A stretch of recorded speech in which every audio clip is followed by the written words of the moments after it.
When your whole team is committed to networking and building their individual connections with people in your business community, that is marketing.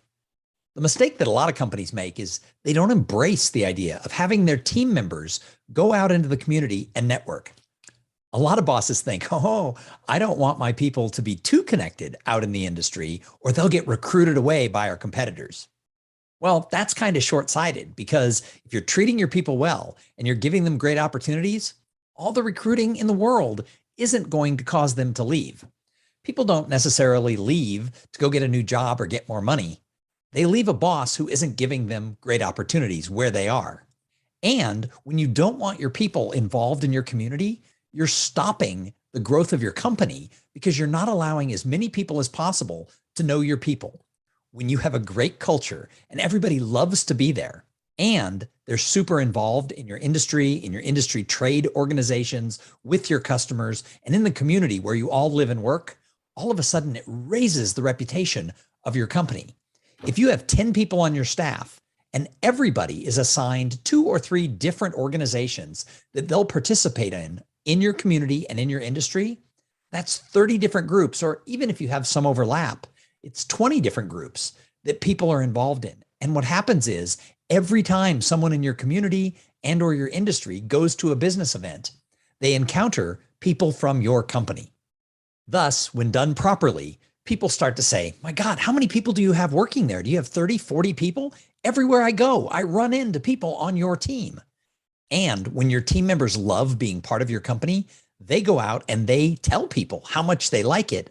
That just spreads the word that you're a great organization, not only to work for, but to work with. One of the things I try to convince companies for is don't just let networking happen with those few people who like to go be involved, but instead train all your people how to participate in organizations and in community groups, and then let them pick and choose 2 groups each, maybe 3, where they can be the face of your company.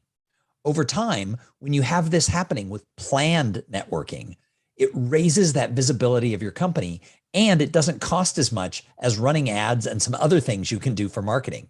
When you are committed to properly getting everyone on your team working together to build the reputation of your company through their individual contacts, there's nothing that can compare to the marketing that you get out of it.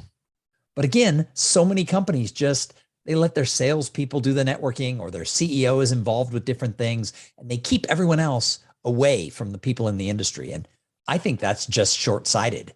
Networking is marketing, but you can't just leave it to chance. You have to have a plan. You have to have an audit of what your company is involved with and assign what groups we want to be involved with. Because not every organization where people can participate is going to produce results, and not every person knows how, once they meet somebody, to follow up and cultivate those relationships.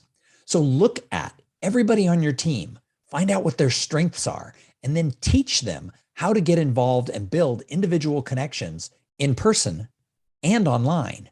And when everyone is doing that, if everybody on your team, again, just a team of 10, if everybody in the course of the next year was to build 10 new relationships with prospects, with referral sources, and with other people in your community who can talk you up, that would be 100 people out there who know so much more about your organization. So rethink how you look at networking and make sure that everyone on your team is working the same way to make sure that you're raising the reputation of your company. My name is Thom Singer, and I would love to talk to you about how to make your networking in your community and in your industry your secret weapon so that you can crush your competition.